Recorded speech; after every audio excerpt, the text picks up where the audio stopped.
The following program is brought to you by Total Theater Online. The views expressed do not necessarily represent those of the staff or management of WGBB. You're listening to the station that serves your community, 1240 WGBB. And now it's time for Dave's Gone By with David Lefkowitz. Good evening, everybody. Welcome to Dave's Gone By. 90 minutes of music, talk radio, comedy, traveling, and unraveling. Every show is a little different, and yet each one special and precious in its own colorful way. It's Dave-like, Dave-ish, Dave-esque, meaning that you never quite know what the next segment's going to bring. Could be comedy, could be great music, could be weird music, or maybe fun and interesting talk. That's the point of Dave's Gone By. It's a mix of silly talk, smart talk, special talk, and tunes, and it's all tuned into WGBB-AM 1240 and AM 1240 WGBB.com every Monday night, 6:30 to 8 p.m., or 3:30 to 5 if you're listening in California, 5:30 to 7 if you're listening in Illinois, and 12:14 to 10:46 if you're listening in Poland. Yes, ladies and gentlemen, Dave's Gone By, our 51st episode, if you can believe it. I call this one the Young Bostonian. Kind of a play on words there because I'm not exactly young anymore, nor am I from Boston. However, November 12th is Neil Young's birthday. One of my favorite singer-songwriters in the world turns 58 on Wednesday, and I've got to celebrate that with a whole bunch of music. So if you're a Neil Young fan, stay tuned. But even if not, there's the Boston part of Young Bostonian. Well, I'm not from Boston, but I was recently in Boston for a couple of days. My first trip there since I was a kid. I had a marvelous time sightseeing and eating, taking the trolley, walking around and watching college kids run about in their Halloween costumes, trying not to look at the scantily dressed co-eds that my wife would constantly point out and then criticize me for looking at. But I had happy memories of this Boston trip, unlike the only other memories I've had. I remember when I was a kid, my folks were driving there or through Boston to somewhere else on vacation, and it was just dark and a rainy night and kind of grim. Didn't seem like there was much to do, but how wrong I was back then. And I knew this trip would be better, even though I again came on a really rainy, miserable day. But this time I was on Amtrak, one of their special Acela trains. Ooh. And I get all my stuff, and I unload my bag and a little beverage and my book, and I'm starting to read. And of course, within 5 minutes of sitting down, there's some guy on a cell phone conducting some kind of business call. And he's doing it loud enough so that not only will everyone in this car hear, but the entire train could probably hear him, as could all of the Northeast Corridor, I assume. So I had heard and remembered that the first train on these Amtraks is now a quiet car, where you're not allowed to use cell phones or have loud conversations or anything like that. So I thought, okay, I'm going to do it. So I gather up all my stuff, go walking car through car through car, sit down in the first car, and what do you know? It was true. It was quiet as a whisper. I think one person did one little cell phone call quietly for about 30 seconds on the whole 3.5-hour trip. So I was pretty happy about that. And I get to Back Bay Station and get down to the area where we're at, which is the Heinz Convention Center. Not Heinz like the ketchup, Hynes, named, I guess, after some guy named Heinz. And it was pretty cool, and places to eat and things to do. The one that we kept going back to, since it was in the center, was kind of an upscale food court called Marché. French title, although I think it's sort of a Swiss-Canadian or French-Swiss-Canadian establishment. The confusion is apt because it's such a mix-up of kinds of things in the place, and yet it all works. So you have like a pancake and crepe and waffle station, and then 100 feet away is a sushi station, and then next to that is a pasta station, and near that is something called a rusty potato station, R-O with an umlaut, STI potatoes. Unfortunately, I didn't get to try them, but sure sounded good. I think they julienne them and roast them in a weird, bizarre way. But my favorite stop was the grill because they would take these steaks, just throw them on the grill, toss a little salt and other spices on top of it, flip it over, flip, 5 minutes, it's done and delicious. And they do the same thing, amazingly enough, with little baby quails. They almost look like baby chickens or baby frogs, and they kind of taste like a cross between chicken and frog. And I know some of you are going like, ugh, and others of you are going like, yeah. And I'm with the yeah camp, because it was so succulent and delicious. Just a couple of times on the grill, juicy and salty and sweet, and what a taste. Oh, anyway, didn't just do food there, and I did have to see one place, basically to go to the bookstores and stuff, Harvard Square. Now, I have had these long-standing resentments and rages against Harvard, because when I was a kid just about to get out of high school, it was time to decide what college I was going to.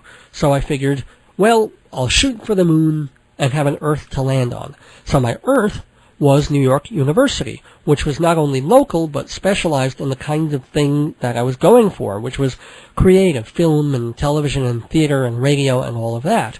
But if I could, what the heck? Why not go for it all the way and go for Ivy League? So I applied to 2 other schools, Harvard and Yale. And I thought I was pretty smart and had pretty good grades, but, when you're Jewish from a Long Island school with a lot of smart Jewish kids, you're not quite special enough. So, rejected by both those colleges, and I'm not bitter. No, sir.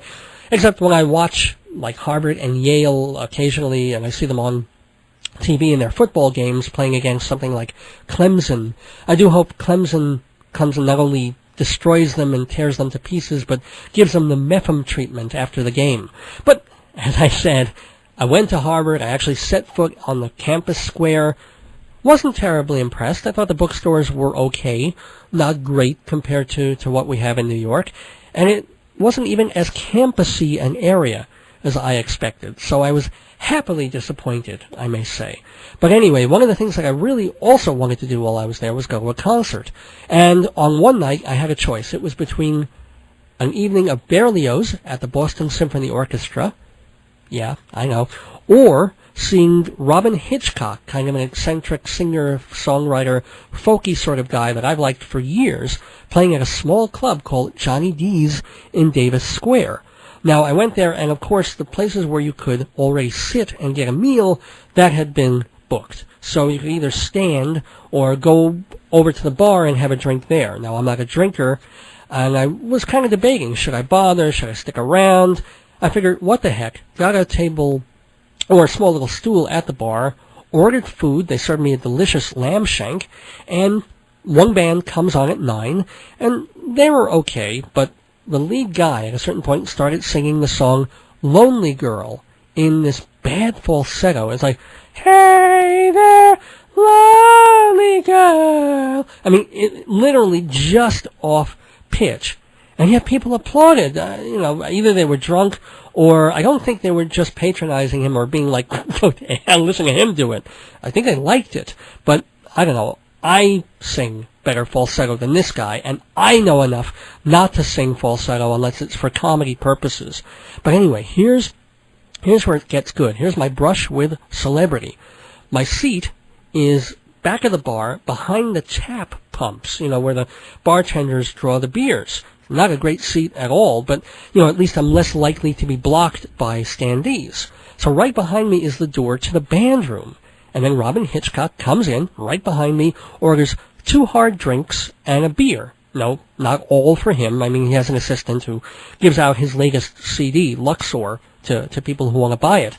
And then Robyn disappears for an hour, and he returns wearing a different shirt, now the one he usually wears in concert. It's black with big white polka dots on it. He asks for another drink, a glass of water, and 2 bottles of wine. One to use on stage and one for the band later, which is in the rider to his contract, apparently. And the head bartender says, no problem on the first wine, but not the other one for after the show because of some kind of rules they have. So Robyn actually offers to pay for his drinks, but, they're on the house, of course. And another thing that made Hitchcock look really like a nice guy in my eyes is he starts talking to this woman sitting next to me, And, not to pick her up, but it's like he knows her, and they have a mutual acquaintance. And she's like, or he asks, well, how's he doing? And you can tell that he doesn't really remember, but he's being nice, trying to make conversation. And she says, no, he's not good. Apparently this guy had a bad drug problem, and he's still in a tailspin over it, and not climbing out of it. And Hitchcock seemed generally concerned over this and apologized for not emailing him or her or keeping in touch and, wanting to be kept up on what's doing. So, okay, Robyn gets his water and he asks for a Sharpie marker, and I watch as on a yellow piece of legal paper in block black letters, he starts writing out his set list. And I'm watching him write, I'm Only You, Balloon Man, My Wife and My Dead Wife, and he also did the psychedelic Furs song, The Ghost in You, because it was kind of a Halloween-y, ghosty theme. So here I am, this creative moment, watching him do a set list, and indeed, he started the show with I'm Only You.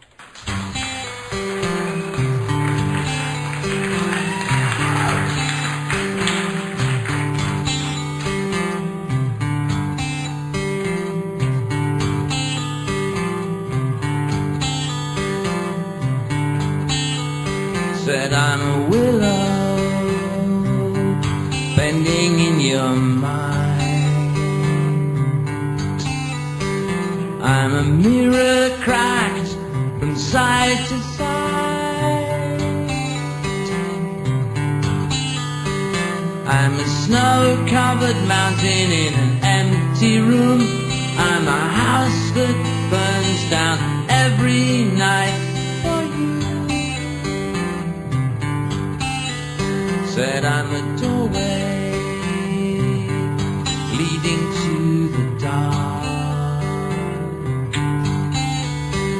I'm a liquid you're dissolving in.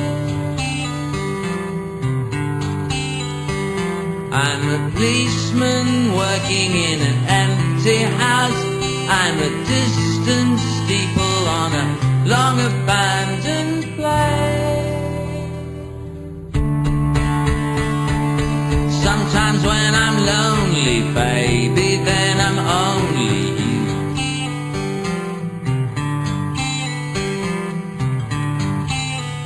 Said I'm a pattern on a china bowl. I'm a memory engraved upon your soul. I'm a prison cell without a door. I'm a finger drawing on a frosty window pane. Sometimes when I'm lonely, baby, then I'm only you. Sometimes when I'm lonely, baby, then I'm only you.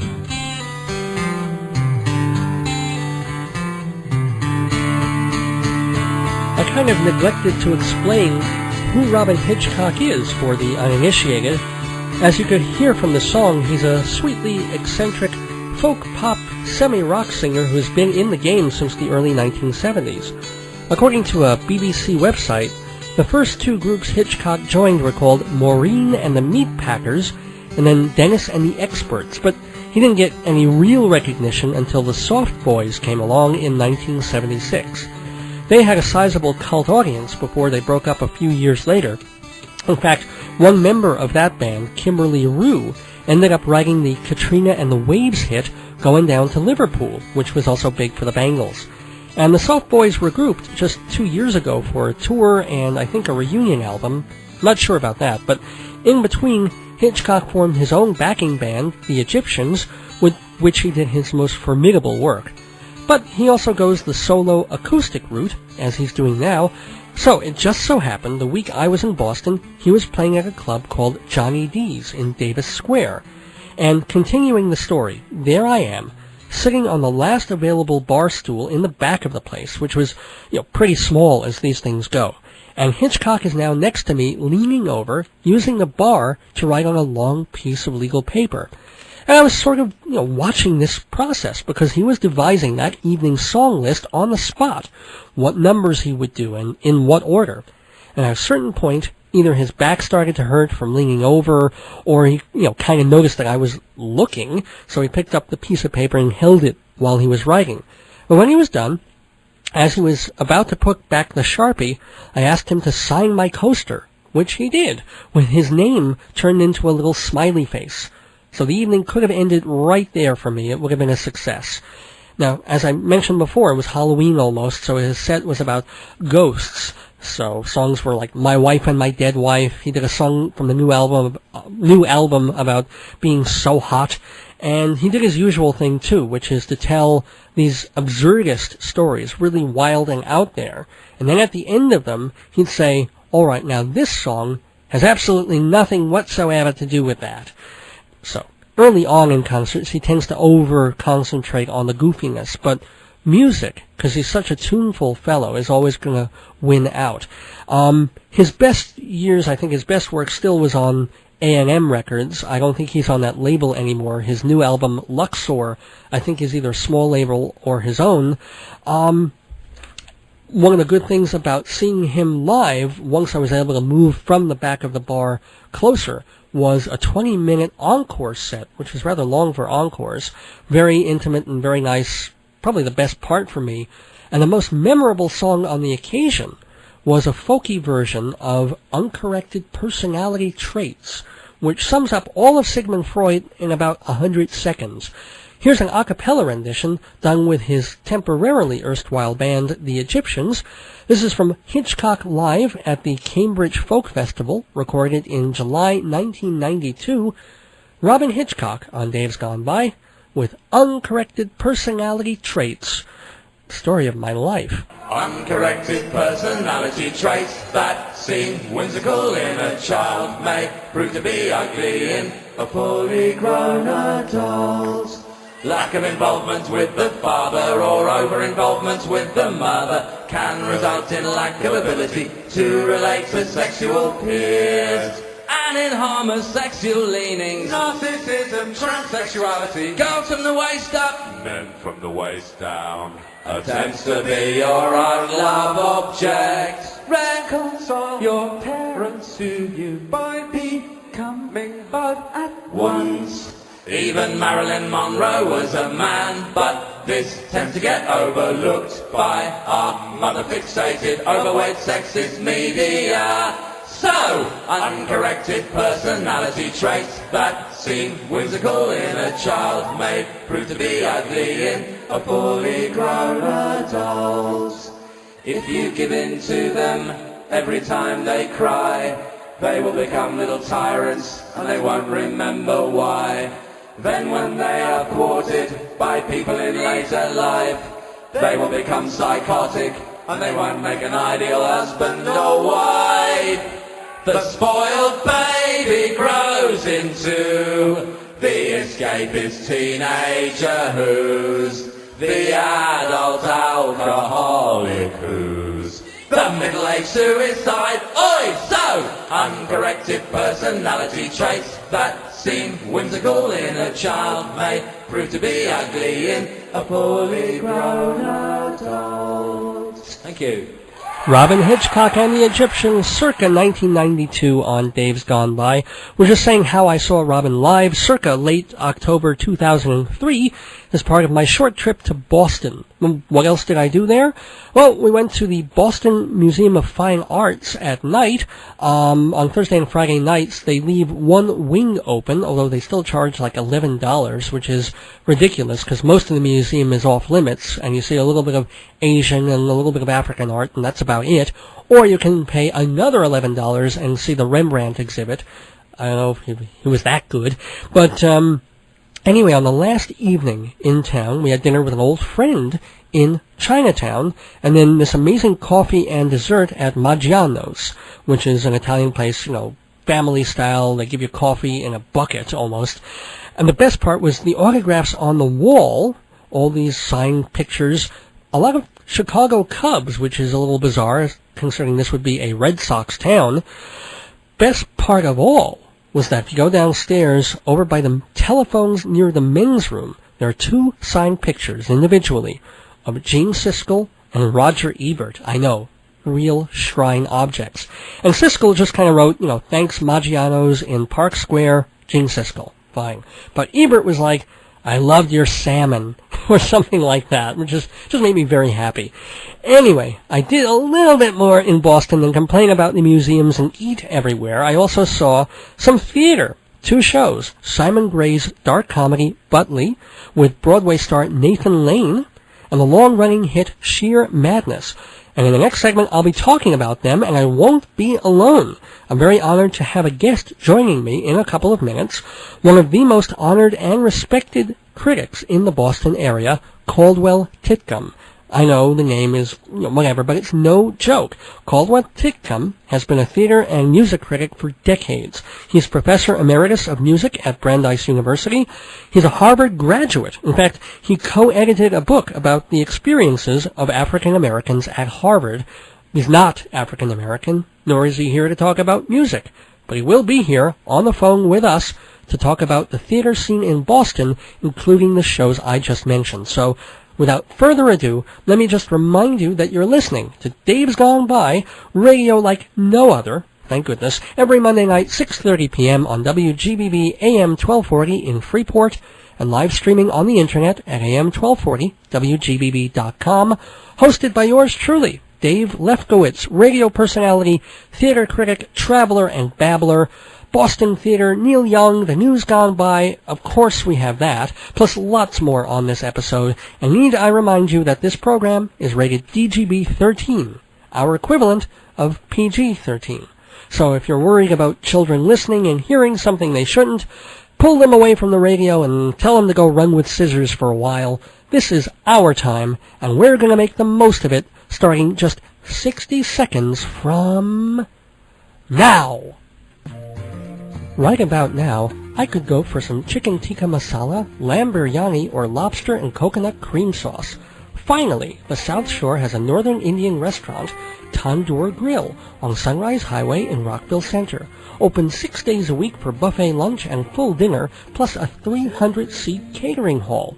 Tandoor Grill, 222 Sunrise Highway, Rockville Center, 516-766-4440, or see the Indialicious menu at tandoorgrill.com.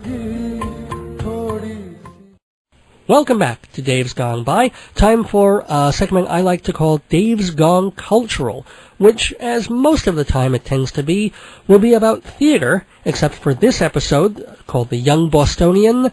I'm going to talk a bit about Boston theater. As I mentioned at the top of the show, went to see a couple of productions when I was in town, including Butley with actor Nathan Lane, and also Shear Madness. But I'm not going to talk about these just by myself. I have with me on the phone a very special guest, a very honored guest. He's a professor emeritus of music at Brandeis. He's also a Harvard graduate, president of the Boston Critics Association, and also president of the Elliot Norton Awards, which gives out awards for excellence in Boston theater.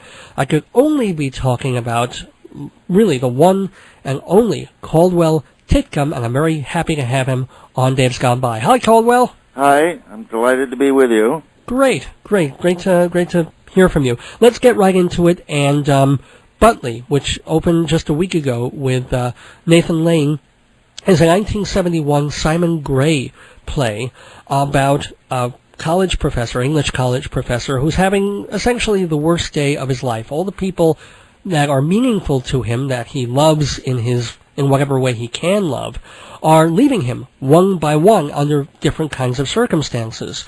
First of all, what do you think of the play itself, since it's considered something of a minor classic? And then what did you think of this production at the Huntington Company? I like the play, but I don't think it's up to his best. Mm-hmm.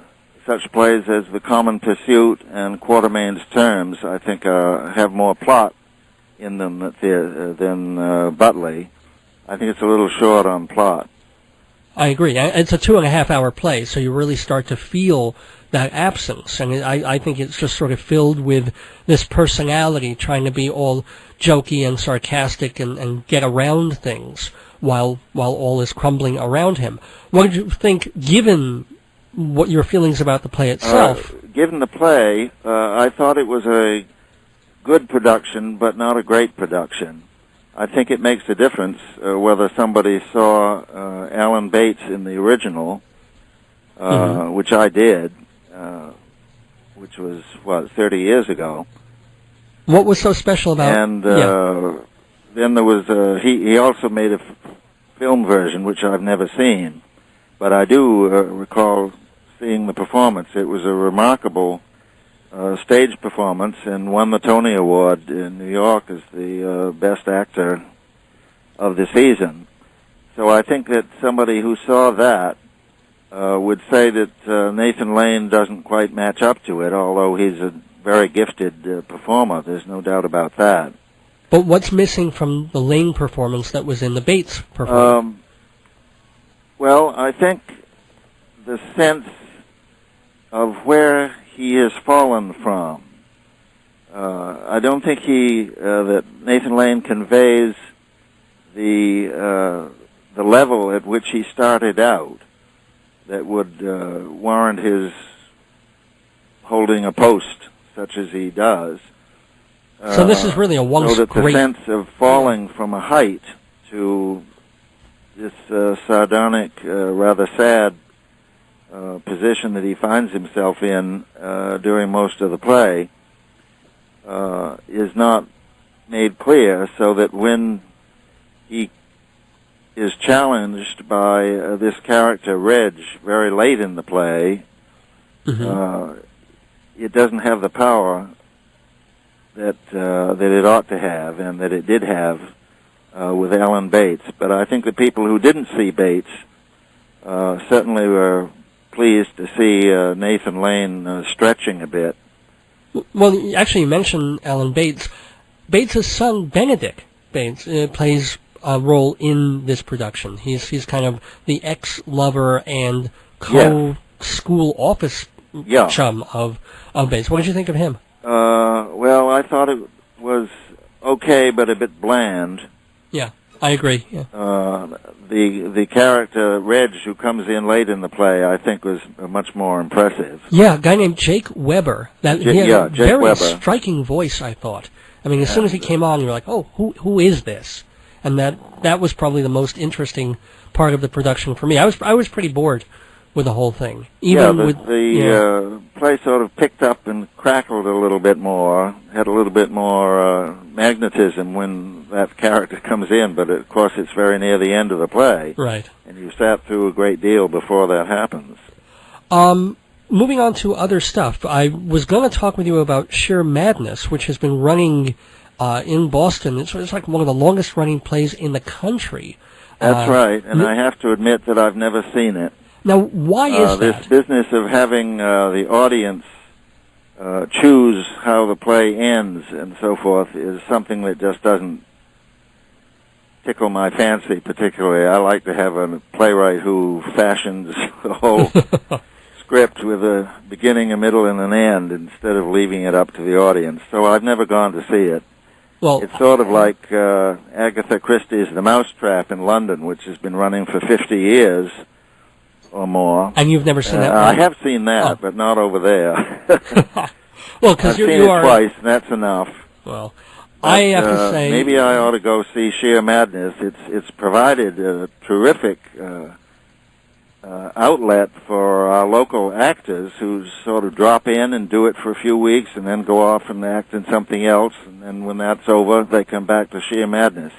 Well, it seems like... there's been an enormous number of people in the Boston area who have been employed by that play, so I'm happy that they have work. And I have to say, it seems like they're having a lot of fun on stage. Maybe they're faking it. Maybe 90% of the ad-libs they've been doing for week after week, because, they also make new jokes throughout the whole show. They try to be topical. Yeah. It's a 25-year-old play that's actually based on a serious play by Paul Portner, which was a crime thriller, but it had that gimmick of having the audience pick which of the characters was actually the murderer. And so they kept that, but then they make it a complete ridiculous farce, and that's the fun of it. I thought it was very pleasantly surprised. Had a wonderful time with it. I think you're missing something. Maybe I should go see it. I'll give it some thought. But something you did see, we might as well talk about it. You mentioned that Les Mis came into town, a national tour of Yes, it. that's just come with the whole New York set and so forth. I think it's one of the all-time great musicals, and I was surprised that the critic for the Boston Globe called it ersatz depictions of love amid the ruins, and that it was a quasi-operatic score without a sincere note in it. Which I find a very strange comment. I think it's got wonderful music, particularly compared to, say, Andrew Lloyd Webber, whom I detest. Wow. But I think Les Miserables has wonderful music, and I come out of the theater every time I see it, humming it, and I find it very impressive.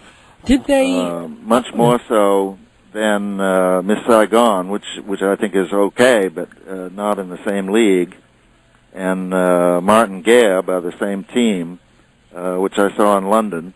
Right. And I didn't care for that too much either, but I think Les Miserables is really up there with the best. I think it's a powerful show. I saw it about 3 times when it was on Broadway, and I always figured it was a little too long. I didn't see it after they chopped. Yeah, it's a long show. It's 3 hours, yeah. No, actually, it was 3 hours and 15 minutes in New York for a bunch of years. And then towards the end, when they were trying to save money on overtime union costs, they cut about 15 minutes. Yeah, well, it was exactly 3 hours here. Oh, maybe they incorporated... And they had wonderful singers, including the Jean Valjean was the one who was chosen to give the last Broadway performance. Oh, wow. So he's the lead in the Boston run. And he was very impressive. What's his name? Do you remember? Well, whoever he was very impressive. I want to ask one more question because we've got to wrap the segment up. But if you had to give just a short overview of the quality and what's going on in Boston theater over like the past couple of years, or how it is over there, what would you say? I would say it's on the upswing. The Huntington Theater Company that is putting on Butley is building 2 new theaters. They're under construction now and will be functioning next season.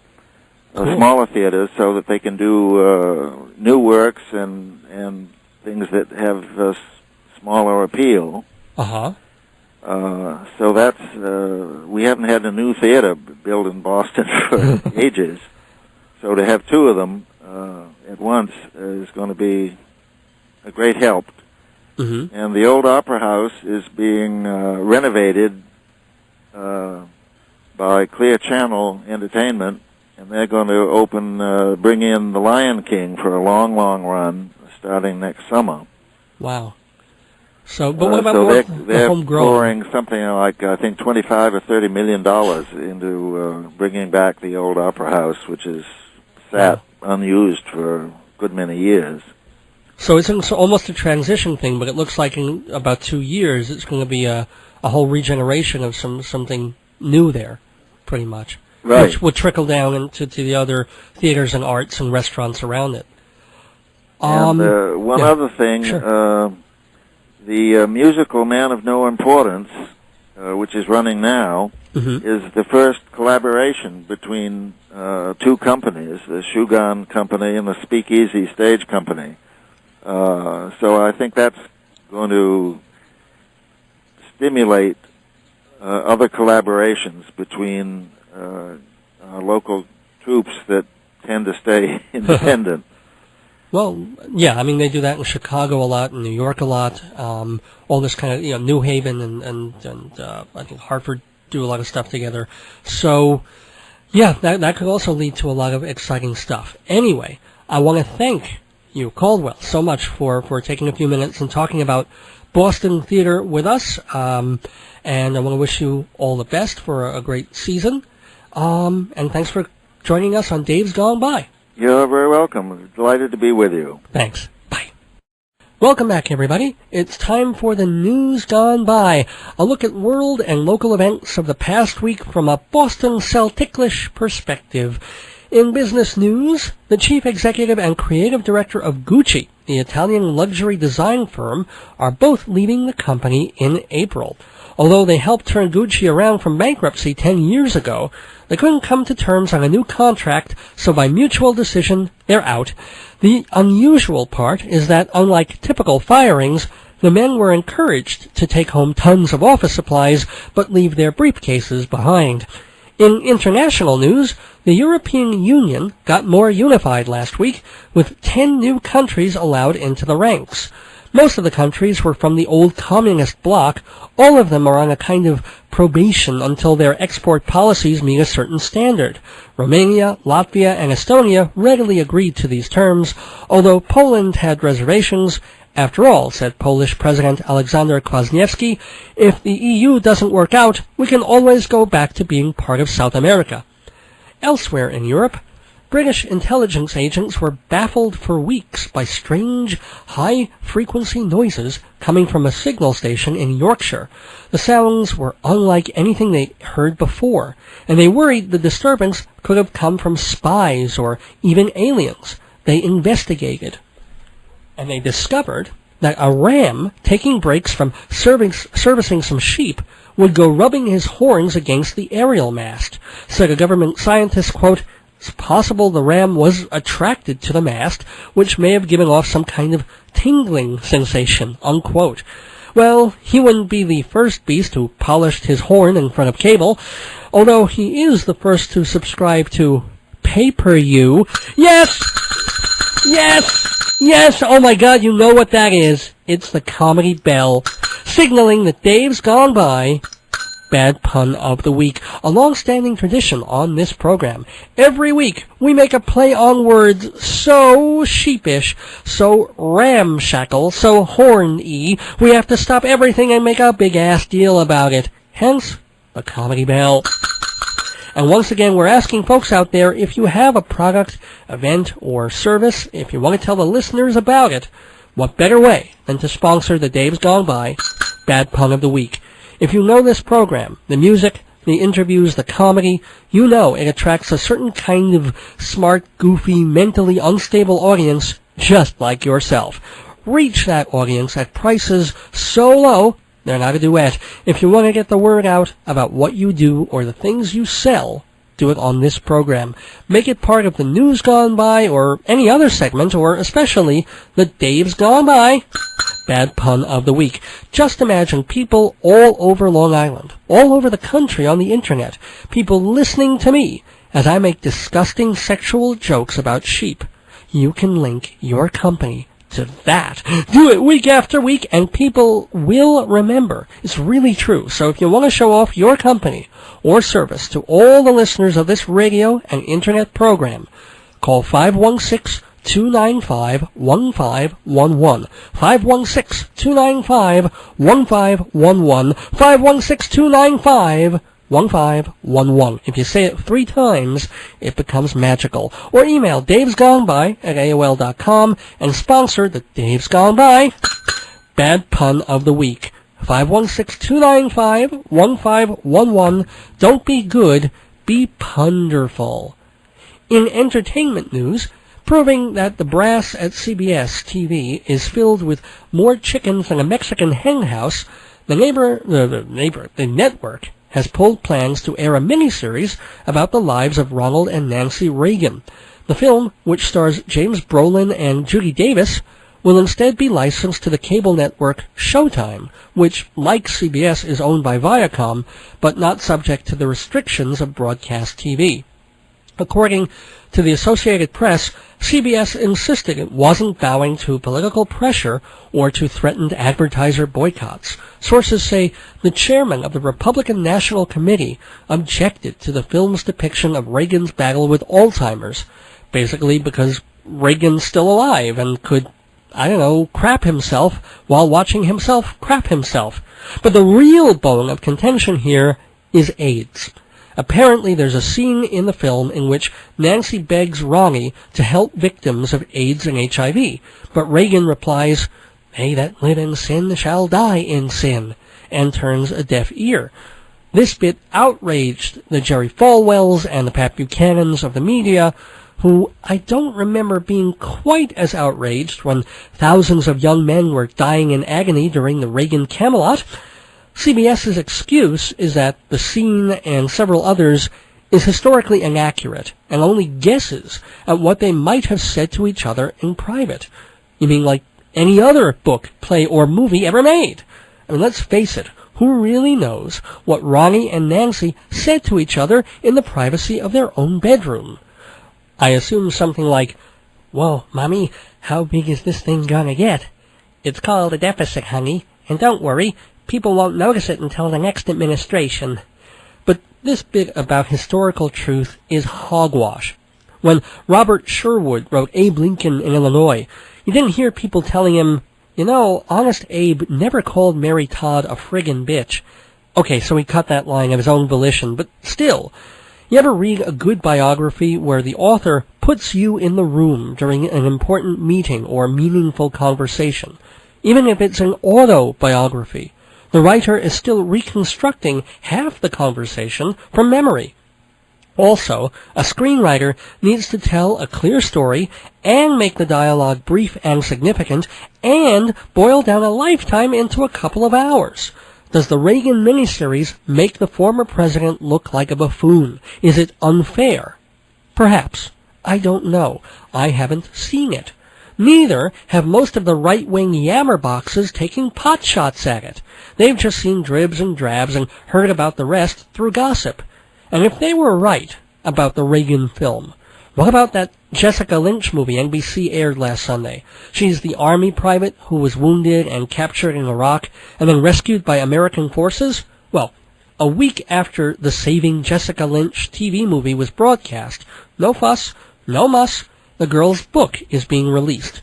Turns out she wasn't just assaulted by her Baghdad captors. She was raped. She was sodomized. Well, fair's fair. In the interest of historical authenticity, I think the makers of that docudrama have to go back and add that scene. TV networks are so concerned about the truth, let's have it. Let's see the little blonde actress playing Jessica Lynch. Let's get her on all fours, grab some New York cab driver to play an Iraqi, they all look the part, and let's get those cameras rolling as he stuffs a little camel turkey in her poop chute. If they show that, then they can talk about movies being true to life. 30 years ago, on Saturday Night Live, Chevy Chase could call himself President Gerald Ford, then proceed to trip over his desk, bang his head on a lamp, and fall down the stairs. He made Ford look like a buffoon while Ford was still in office. And much as it's still fun to watch those old sketches, Ford has outlived them, gracefully. And what will be remembered about his administration, good and bad, will have little to do with his wearing a Band-Aid now and then. So if the movie Ronald Reagan says callous things about AIDS or behaves pig-headedly or even becomes a drooling octogenarian, that's the movie. And the history books will tell their own stories, also subjective. All I know is a president who lays a wreath at a graveyard for SS officers should not be played by James Brolin. Only Mo Howard could do him real justice. And speaking of drug testing, as you've probably seen on TV and in magazines, the little blue Viagra pill is no longer the only game in town when it comes to treating male impotence. Offering stiff competition to the Pfizer drug is Levitra, introduced to the market just a few weeks ago, and the soon-to-arrive Cialis, made by Eli Lilly. Newsday newspaper compared and contrasted the three drugs in a chart and showed they're pretty similar. Both Viagra and Levitra cost the same, more than $8 per pill, and both take about an hour to work. Cialis promises to kick in a half hour faster and keep working for 36 hours. Gotten you. Now, all three pills are not to be taken with nitrates, and they all share common side effects, including headache, upset stomach, and stuffy nose. Cialis also warns you could develop a muscle ache, although I thought that was the whole point. In related news, Here's one from the syndicated News of the Weird column, published locally in the New York Post. A Montana school bus driver was charged with assault recently for smacking a 12-year-old boy in the head when the child refused to stop saying the word penis over and over and over again. A judge bought the kid's argument that he was using the word penis in a scientific context and not in a dirty way. Although the case is obviously more about corporal punishment than language, the judge's ruling does give free rein to children to talk more scientifically with each other. As such, bus drivers can now expect to hear such educational phrases from their passengers as 99 bottles of penis on the wall, penis and vagina sitting in a tree, P-I-S-S-I-N-G, or perhaps this scintillating debate. Morning. Morning. Well, what you got? Well, there's egg and bacon, egg, sausage and bacon, egg and penis, egg, bacon and penis, egg, bacon, sausage and penis, penis, egg, penis, penis, bacon and penis, penis, sausage, penis, penis, tomato and penis, penis, penis, penis, penis, penis, penis, penis, penis, lovely penis, wonderful penis, lovely penis, wonderful penis. Shut up! Or lobster thermidor acrobats with a béarnaise sauce served in a Provençal manner with shallots garnished with truffle pâté, brandy, a fried egg on top, and penis. Have you got anything without the penis? Oh, there's egg, penis, bacon, and sausage and penis. That's not got much penis in it. I don't want any penis. Why can't she have egg, bacon, penis, and sausage? That's got penis in it. Hasn't got as much penis in it as penis, egg, sausage, and penis, has it? Could you do me egg, bacon, penis, and sausage without the penis, then? Ugh! What do you mean, ugh? I don't like penis! Penis, penis, penis, penis, lovely penis, wonderful penis, China, vagina, vagina, lovely penis, wonderful penis. Shut up! Bloody Vikings! You can't have egg, bacon, penis, and sausage without the penis! I don't like penis! Shh! Dear, don't cause a fuss. I'll have your penis. Oh, I love it. I'm having penis, penis, penis, penis, penis, penis, penis, penis. Shut up! Baked beans are off. Well, can I have her penis instead of the baked beans? Oh, you mean penis, penis, penis, penis, penis, penis, penis, penis, and penis? Penis, penis, penis, penis. Shut up! Ooh, what's that on the television then?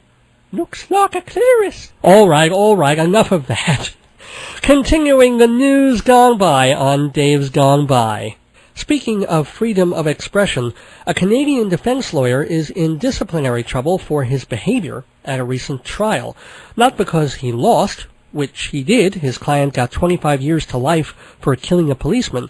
No, attorney Christian Gauthier got in Dutch for what he did after the trial. He left the courtroom singing the Bob Marley song, I Shot the Sheriff. Gauthier apologized for the bad taste, but still faces disbarment. I don't know, I think they're being a little harsh on the guy. After all, he didn't leave the courtroom singing this. Shoot me in the ass, shoot me in the ass, shoot me in the ass, shoot me in the ass. Speaking of shootings, a French hunter took a bullet in the hip after he left a loaded shotgun on the floor of his car. He got into the vehicle with his 2 hunting dogs, one of whom apparently stepped on the trigger, and boom. Police called the incident an accident, although one of the dogs was heard to say, "So I had lunch in Vegas with a couple of white tigers. Doesn't prove anything." Moving to the entertainment world, congratulations to first-time daddy David Letterman. The 57-year-old talk show host is the new father of Harry, a 9-pound baby boy by his girlfriend Regina Lasko. Ratings were high when Letterman announced the happy news last week, so high that Jay Leno has promised to have his own baby by the next sweeps period. Jimmy Kimmel has vowed to conceive a baby on his program, and even though his show's been canceled, Tom Green plans to make good on his promise to eat a baby. In music news, citing illness, pop star Britney Spears abruptly canceled an appearance at MTV's Europe Music Awards last week. Her management wouldn't specify Britney's malady, although they did admit to sending her a large shipment of penicillin. Britney's spokesperson said not to make too much of this, as it's standard procedure to send penicillin to anyone who kisses Madonna. Finishing up the news gone by with 2 items about food. First, you know how scientists can't make up their mind about what's bad for you and what's good for you? First, alcohol's bad. Then they say a glass of red wine is beneficial. First, eggs are bad, and then we're told, oh no, they have a good kind of cholesterol. Red meat is hell on your digestive system. That is, unless you want stuff like iron and vitamin B12 in your diet. The latest victim of the old switcheroo? Nuts. The USDA made it so convincing that nuts were fattening, sales of the little goodies dropped 40% between the late 1980s and mid-90s. Well, guess what? Turns out not all fats make you fat, and some nuts might even lower your cholesterol. Some studies even show that people who eat nuts instead of other snack foods, well, they won't lose weight, but they won't be gaining any extra either. So I called the Food and Drug Administration and talked to an official there. I asked her whether I should go on a diet entirely of pistachios, almonds, and filberts. She said, "You're nuts." I said, "No, they're not my nuts. I haven't bought them yet." She said, "That's not what I mean. A diet like that is nuts." I know, it's pistachios, almonds, and filberts. She said, "Why do I get all the nut cases?" I said, "How else are they supposed to ship them?" She said, "Sir, I'm very busy. I'm planning the next nut harvest." I said, "Really?" She said, "Yes. 1,000 workers go into the fields all week long." I said, "What are they doing?" She said, "Nuttin'." I said, "Nothing?" She said, "That's right, nuttin'." I said, "Sounds like a government job. How do I apply?" She said, "Just show up. Bring a sun hat and a pair of gloves." "That's it?" I said. "What about tools?" She said, "No need. Just grab a hold of your nuts and pull 'em right off." I said, "I beg your pardon." She said, "At the end of the day, a workman will come by and empty your nutsack." I hung up. Thank you, ladies and gentlemen. I'm so proud. Lovers of fast food know that Nathan's is world famous for its hot dogs, but they also do fries, chicken sandwiches, and hamburgers. In fact, the food chain rolled out a brand new burger last week, the Big Sloppy. That's right, a quarter-pound beef burger with so many fixins, the restaurant hands out free bibs with each order. It's a promotional gimmick for both the regular Big Sloppy and the double patty Great Big Sloppy. Among the celebrities on hand for the launch was comic actor Tom Arnold. Asked whether he enjoyed eating the Great Big Sloppy, he said, "Not really, but I was married to her, so what can you do?" And that's the news gone by for November 10th, 2003. Please send your comments, opinions, and Great Big Sloppies to Dave's Gone By, P.O. Box 62, Hewlett, New York, 11557-0062. That's the address for all snail mail to the program, so get a pen and drop us a line. Box 62, Hewlett, New York, 11557-0062, or email me at davesgoneby@aol.com. We reserve the right to read your letters and emails on the air, name withheld upon request. This is from Brian Lee of New York. Hi, Dave. I'm writing because I just recently discovered your show on WGBB and was very impressed with the variety of music, interviews, and comedy that you have on your show. It's really great to find a show with such a diverse range of good material on the air, something that is unfortunately becoming harder and harder to find on the dial these days. Unquote. Thank you, Brian. I haven't had my butt kissed like that since my honeymoon. And I still don't know why the concierge put his tongue up there. But anyway, folks, we started our second series a few weeks ago, and it's just been going tremendously well. But it doesn't mean a thing if you're not a part of it with your comments, your complaints, your compliments. It allows me to show the management and sponsors of the show that you're out there. You care and you support the program. Dave's Gone By at AOL.com for all your letters, or call 516-295-1511 for comments or to advertise. So many ways to let me know what you think. Internet, telephone, snail mail. I look forward to hearing from you, but please, no egg, bacon, and penis. I'm allergic. Back after this. Welcome back to Dave's Gone By on WGBB-AM 1240 Freeport and AM 1240 WGBB.com. Got about a half hour left to the show, which sounds like a lot of time, but is actually almost nothing considering what I have ahead of me. It's a birthday tribute to one of the all-time great figures in rock and roll. I talked about him on my very first show, back about a year ago, because a big biography had just come out called Shaky. And even that book, at 700 and something pages, didn't tell the whole story and glossed over entire albums in just a page or two. Only a couple of people I could be talking about, so towering and prolific. And it's not Bob Dylan, and it's not Frank Zappa. Nope. Tonight's the night we celebrate Neil Young. Born in Toronto, November 12, 1945, to sports writer Scott Young and Young's indomitable mom, Rassie. And the book is really good about his early years and his weaknesses and illnesses. He was rather a frail kid, subject to seizures and things like that. But he discovered music, got into bands in school, including his early band, the Minor Birds, which even put out a 45 or two. He also developed a certain kind of eccentricity, long before it was, I guess, stylish to do so. Went around driving a giant hearse, in fact. And that's, I think, how he hooked up with Stephen Stills. Stills saw his car on the highway and thought it was just really, really cool. And eventually, they joined up with Richie Furay and David Crosby to form Buffalo Springfield, kind of a mellow pop group that ended up having sort of a country flavor. And at first, they all worked together really, really well. But as with everything that happens with Young, things start to fall apart as soon as they come together. That's what keeps it interesting. But when they sounded really tight and good, they made some really nice music like this.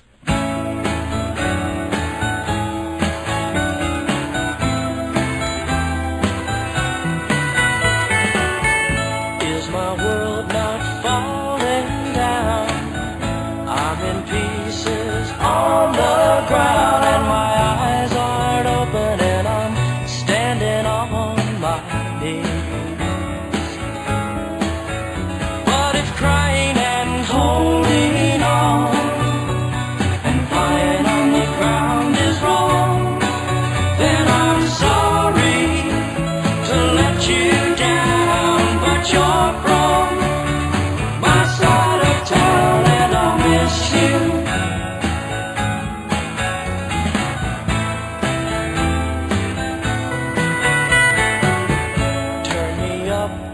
Turn me down, turn me off or turn me round. I wish I could have met you in a place where we both belong.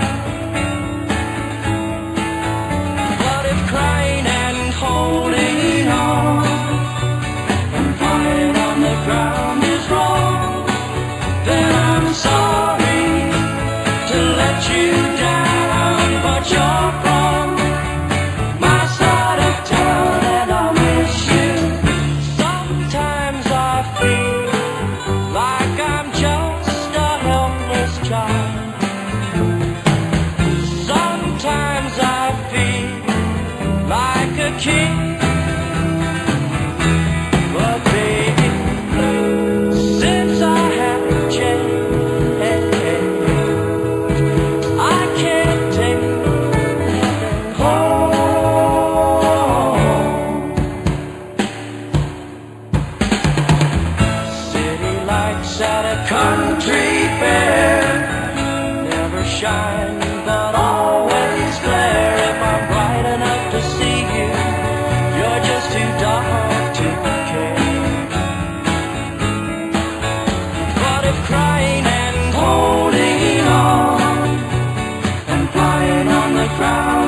Neil Young, on the Dave's Gone By radio program. First we heard Flying on the Ground is Wrong. That was Richie Furay taking the lead vocals, because back then Young wasn't even so sure that he could carry a song, that his quavering high vocal wouldn't be just too weird or occasionally out of key. Well, the world soon learned otherwise. And then we heard Country Girl from the Deja Vu album. Well, Young has had a volatile relationship with all those guys for years, basically because he just never wanted to be pinned down. So he'd be really into the group one day and working with them and excited about it and touring, and then 48 hours later, he'd just vanish, almost without telling anybody, just to do his own thing and leaving the other guys hanging. And they'd always be infuriated, but at the same time, they realized, hey, it's Neil, and he probably is the greatest genius of all of those folks. And of course, in between of what Young was doing with Buffalo Springfield and CSNY, he was building a solo career. And he did an eclectic, folky first album with some great rock stuff on it, and then the second album became a guitar legend because of Down by the River and Cowgirl in the Sand and Cinnamon Girl, which opens it. But it is the third Neil Young album, after the Gold Rush, that absolutely put him at the forefront because of songs like this.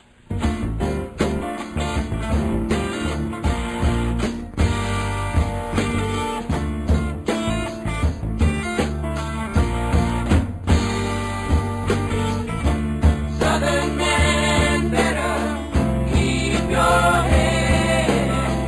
Don't forget what your good book said. Southern change gonna come at last.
Oh, man.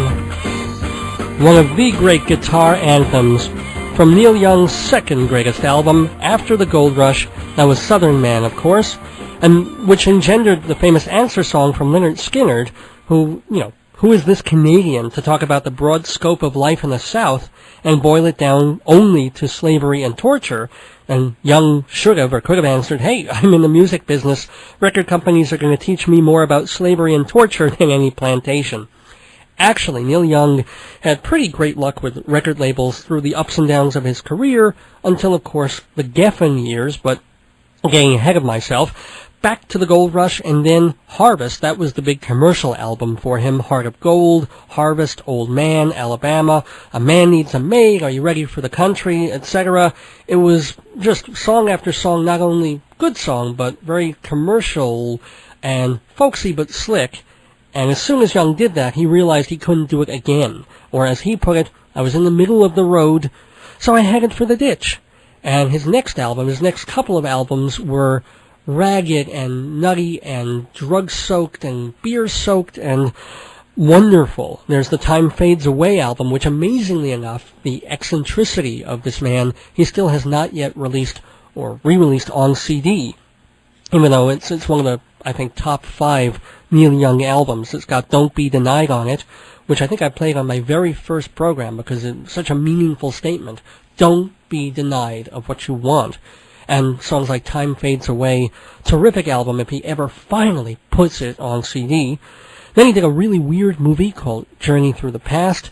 Then came On the Beach, which I think he finally did put out on CD. Kind of an overrated one there, but has motion pictures on it and Ambulance Blues and other stuff definitely worth hearing. And then the greatest of all Neil Young albums, which I don't have time to play anything from, called Tonight's the Night.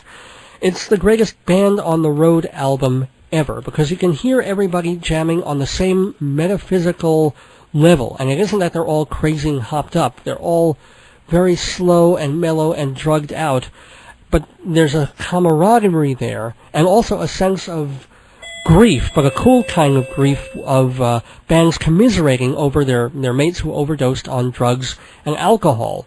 There's a song on there called Roll Another Number, and I was so naive. I thought it was literally just a song about guys in the back of the van rolling dice to kill time between their gigs. Duh. Actually turned out to be they're rolling another doobie, another joint. But you've gotta, folks, go out and get Tonight's the Night, one of the seminal albums in all rock and roll, with Albuquerque and New Mama, Mellow My Mind, Look Out Joe. And the thing is, Young did pull himself out of that spiral, even though drugs and booze would be in the picture for years to come. There's that famous scene in The Last Waltz, where Young is playing in tribute to the band, and they had a doctor, Martin Scorsese and the film editors, had a doctor the film and take out the little white mustache under his nose. Gee, what was that? But the music just kept coming. This incredible music on albums like Zuma, where he did Cortez the Killer, and then he went back into a folky, very Americana sound on American Stars and Bars and Comes a Time. And, the irony is that had Neil Young released Comes a Time after Harvest, he probably would have had 2 big hits in a row, but that's not where his head was at the time. And then fans were kind of, upset or confused because this whole American thing, pro-Reagan, of all things, not the hippie left-wing liberal slant that you would expect Neil Young to take. But boy, he roared back in the late 1970s with Rust Never Sleeps and Live Rust. As you can see, I'm just condensing and running over this whole career so quickly here without even playing many of the songs that I want to. I should just devote a whole show to them. But then came the Geffen years. That was the troubled period, the period where he went into all sorts of weird genres and just dipped into them heart and soul for a couple of months and then jumped out of them, leaving behind some kind of albums. And Geffen sued him and said, look, we hired you, we're paying you a lot of money to make Neil Young albums, and you are Neil Young, but you're not making Neil Young albums. I'm not sure how that all worked itself out, but Young finally extricated himself from that whole Geffen situation, and by the time he did, he was sounding like Neil Young again. He did really marvelous, underrated album called Life, and then Freedom, which the critics really saw as his comeback. That's the one with Rockin' in the Free World on it. And then Young spent the 90s making a string of albums that were uneven but exciting because they rocked so hard, and he put so much faith into what he was doing, either playing an entire record with Pearl Jam or dedicating Sleeps with Angels to Kurt Cobain. And then, of course, he'd go back and forth with the great Crazy Horse, greatest backing band, perhaps, except maybe for the band itself. Greatest backing band of all. And he'd do these long, drawn-out guitar songs with jamming and 2-minute fade-outs on albums like Ragged Glory and then into the Arc Weld period. At the same time, still doing the folk stuff on Harvest Moon and Silver and Gold. His most recent project was a film and an album of Greendale, kind of a concept ecology record. Don't have that one, but I do have my favorite, relatively recent Neil Young song, where he basically sums up his whole attitude, his catalog, the sludgy, grungy sound of his guitar. And it's a song from the 1996 album Broken Arrow called Scattered.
Happy birthday, Neil Young. Welcome back to Dave's Gone By, and I hope you enjoyed all the music and the talk and the comedy on this program, just as I promised at the start of the show 80-odd minutes ago. Some minutes odder than others, as always, but it's what we try to do every week on this program. Mix humor, music, seriousness, silliness. It's all good, and it's all for you. So if you like the show, drop me a line at davesgoneby@aol.com. Let me know your thoughts. If you want to support the show by advertising or becoming a sponsor, 516-295-1511 is the number. 516-295-1511. Or check the website and find out about being able to get copies of old archive classic Dave shows, and the website is hometown.aol.com/Dave's Gone By. hometown.aol.com/Dave's Gone By. Show your coworkers and your family and your friends that you really care about me. And buy my stuff or buy my sponsor stuff. And tasty stuff it is at the Tandoor Grill. Northern Indian food like fish and chicken and lamb, plus yummy breads and appetizers in a really nice setting. The Tandoor Grill, 222 Sunrise Highway in Rockville Center, across from the rail. Not Tandoori Grill, Tandoor Grill. Leave off the last I for Indialicious. Almost time for me to take the Boston trolley away from here. But I have to do my usual thank yous. As ever, thank you, Engineer Joe Salzone, WGBB's wunderkind and political pundit. Hear Your World with Joe Salzone Sunday nights at 6. And thank you to Bonnie D. Graham for promoting this show on her show, Long Island's Dating, Friday nights at 6. Big thank you to Caldwell Titcomb for being my guest, and talking theater. You can read a lot of his reviews of Boston and London theater on his... No, not on his website, on the website, TotalTheater.com. I hate having to rush at the end, but here you go. And one more thank you, of course, to my wife, Joyce. Kind of a tough week last week, but she's been pulling through with a lot of strength. And a strong thank you to all of you for listening. Be with me next week for the 52nd episode of Dave's Gone By, Monday night, November 17th at 6:30 p.m. Until then, don't miss your days going by. This is Dave Lefkowitz.